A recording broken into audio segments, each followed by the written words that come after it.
Good morning dear student, I am Falguni Pareek from Aditya career institute. आज की class में हम principle of management by Henri Fayol के last point को डिस्कस कर रहे हैं।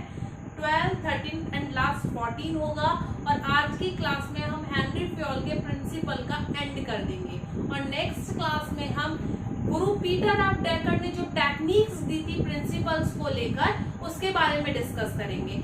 फिलहाल हम हेनरी फ्योल का नेक्स्ट प्रिंसिपल जो 12th है, stability of tenure of personal, मतलब क्या होता है सहयोग, आप काम कर रहे हैं तो वहाँ स्टेबिलिटी होनी चाहिए, यानी स्थिरता होनी चाहिए। कोई भी पर्सन किसी भी ऑर्गेनाइजेशन में वर्क करता है तो उसका जो टाइम पीरियड है, शॉर्ट टाइम पीरियड एक डिफाइन होना चाहिए। सपोज दैट संस्था किसी भी कर्मचारी को, वर्कर को बार बार रख रही है और बार बार हटा रही है। सपोज दैट अकाउंट डिपार्टमेंट है, अकाउंट डिपार्टमेंट में हमने एक एम्प्लॉय को क्या किया, रखा, एम्प्लॉय वर्क कर रहा है वहां पर, उसको 6 महीने हुए, 7 महीने हुए, उसको निकाल दिया और दूसरा एम्प्लॉय आ गया। थोड़े दिन वही इसने काम किया, फिर उसको निकाल दिया, नेक्स्ट आया। तो इस सिचुएशन में कंपनी का टाइम और मनी दोनों वेस्ट होंगे। कैसे होंगे? क्योंकि कोई भी जो पर्सन आएगा उसको एक प्रॉपर ट्रेनिंग देनी होगी, प्रॉपर ट्रेनिंग के टाइम पर उसका टाइम वेस्ट होगा। किसका? कंपनी का। टाइम पीरियड में उसको जो सैलरी दी जाएगी ट्रेनिंग पीरियड में, तो क्या जा रहा है, कंपनी एक तो काम सिखा रही है, ऊपर से क्या दे रही है, उसको सैलरी भी दे रही है। इसमें फ्योल क्या कहते हैं कि कोई भी पर्सनल व्यक्ति, यानी कोई भी टेन्योर पर्सनल है, उसके काम में क्या होनी चाहिए, स्टेबिलिटी होनी चाहिए। यदि स्टेबिलिटी नहीं होगी तो संस्था में बहुत सारे कर्मचारियों के आने जाने से फ्लक्चुएशंस की सिचुएशन आ जाएगी और कर्मचारी ना तो संस्था में अपनी प्रॉपर्ली वर्क एफिशिएंसी दे पाएंगे, न संस्था कर्मचारियों के लिए प्रॉपर वर्क एफिशिएंसी ले पाएगी। It means there should be reasonable stability of the tenure of personnel, कि एक रीजनेबल स्टेबिलिटी होनी चाहिए किसी भी कर्मचारी के लिए। किसमें? ऑर्गेनाइजेशन में। No employee must be removed from his position within a short period of time. एक व्यक्ति है उसको रिमूव नहीं किया चाहिए, यानी एम्प्लॉयज को हटाना नहीं चाहिए। कब? अपनी पोजीशन से एक निश्चित समय पीरियड में, यानी जो शॉर्ट टाइम पीरियड 1 साल, 2 साल, 3 साल जो भी है ऑर्गेनाइजेशन का, उस समय पर कर्मचारियों को वहां पर काम करने के लिए अपनी स्टेबिलिटी का होना बहुत ज्यादा जरूरी होता है। नेक्स्ट पॉइंट है initiative. What is the meaning of initiative? देखो, इनिशिएटिव ऑल्सो कॉल्ड मोटिवेशन। किसके लिए मोटिवेशन? मैनेजर है अपने सबऑर्डिनेट को मोटिवेट कर रहे हैं। किस काम के लिए? कि जब भी कोई वर्क प्लान किया जा रहा है, कोई न्यू थिंग्स पे डिस्कशन किया जा रहा है, कोई न्यू प्लान बनाया जा रहा है, तो अपने सबऑर्डिनेट से क्या लेना, उनसे उनके व्यूज लेना, पॉइंट्स लेना कि क्या अपना वो बल्कि संस्था के लिए क्या चाहते हैं। इससे 2 सिचुएशन होगी, क्योंकि कर्मचारी संस्था के अंदर काम करता है, वो सारी स्थितियों को देखता है। हम सपोज दैट मार्केट की बात करें तो मार्केट में जो व्यक्ति काम कर रहे हैं संस्था के लिए, वो मार्केट की सिचुएशन को बेटर जानते हैं, तो उनसे क्या लेना, अपने व्यूज लेना कि भाई आप बताओ किस तरीके से संस्था में वर्क प्लान किया जा रहा है, तो उसमें और क्या इनिशिएटिव करा जा सकता है। इससे क्या होगा, कर्मचारियों में मोटिवेशन आएगा संस्था के लिए, काम, ऑर्गेनाइजेशन के लिए काम करने के लिए।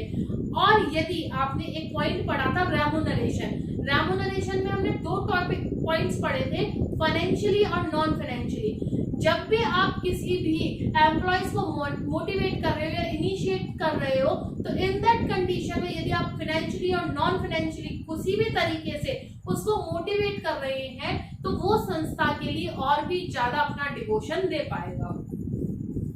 It means freedom to the employees को फ्रीडम दो to the purpose of any execute of any plan, कोई भी प्लान को एग्जीक्यूट करने के लिए। हम दूसरे शब्दों में कह सकते हैं freedom to the employees to think over, वो सोचे वर्क रिलेटेड प्लान के लिए, किसी पर्पस के लिए, जिसे क्या कहा जाएगा, इनिशिएशन कहा जाएगा, ताकि वो कुछ ना कुछ नया एग्जीक्यूट कर सके और कंपनी को या ऑर्गेनाइजेशन को उस एग्जीक्यूशन के बारे में बता सके। ताकि हो सकता है वो ऐसा कोई प्लान बता दे, ऐसे कोई व्यूज रखे ना, ऐसा कोई एग्जीक्यूटिव रखे जिससे संस्था को बहुत ज्यादा बेनिफिट हो सके या संस्था ग्रोथ कर सके। तो फ्यूल क्या कहते हैं, एक तो स्टेबिलिटी होनी चाहिए टेनर ऑफ पर्सनल में, दूसरा क्या होना चाहिए कि उनको क्या किया जाए, अपने वर्कर्स को इनिशिएटिव दिया जाए, यानी उनको मोटिवेशन दिया जाए। लास्ट पॉइंट हमारा करेंगे एस्पिरिट द क्रॉप्स, इसके बाद हमारा ये वाला चैप्टर खत्म हो जाएगा। यस, लास्ट पॉइंट है हमारा Spirit the crops. Spirit the crops को हिंदी में बोलते हैं सहयोग की भावना।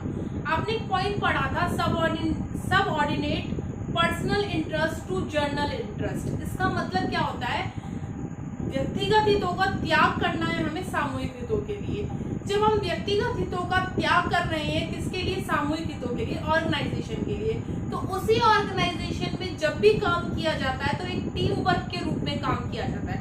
सपोज दैट वो काम टीम वर्क के रूप में नहीं हो रहा, एक कर्मचारी कह रहा है मैं अपने तरीके से काम करूंगा, दूसरा कह रहा है मैं अपने तरीके से काम करूंगा, तीसरा कह रहा है मैं अपने तरीके से काम करूंगा, या मैनेजर्स ऐसा कह रहे हैं। इन दैट कंडीशन क्या ऑर्गेनाइजेशन का काम समय पर पूरा हो पाएगा? बिल्कुल नहीं हो पाएगा, क्योंकि उन्हें पता ही नहीं है कि किसने कितना काम कर लिया और उसे कहां से अपना काम स्टार्ट करना है।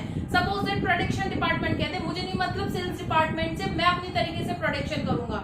सेल्स डिपार्टमेंट कह रहा है मैं बता ही नहीं रहा प्रोडक्शन डिपार्टमेंट को कितनी सेल आ रही है।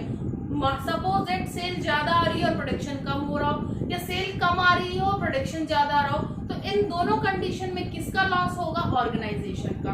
तो फ्यूल क्या कहते हैं, जब भी किसी ऑर्गेनाइजेशन में वर्क किया जाता है तो वहां एस्पिरिट द क्रॉप्स होना जरूरी है, ताकि सहयोग के साथ, आपसी मिलान के साथ क्या किया जा सके, काम किया जा सके।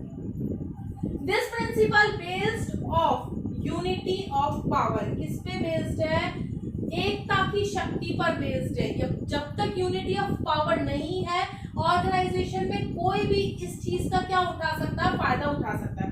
Thus, manager should promote team spirit among the employees.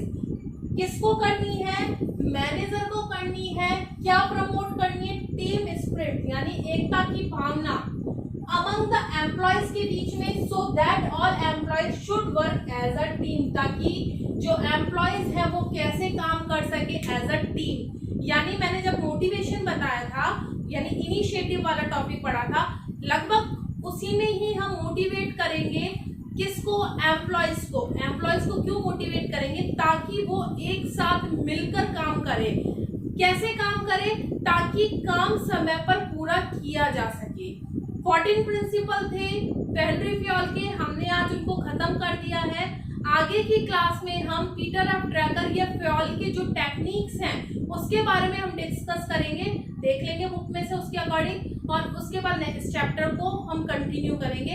आज की क्लास हमारी इतनी ही। हेनरी फ्यूल के टॉपिक्स आज खत्म हो चुके हैं। Thank you.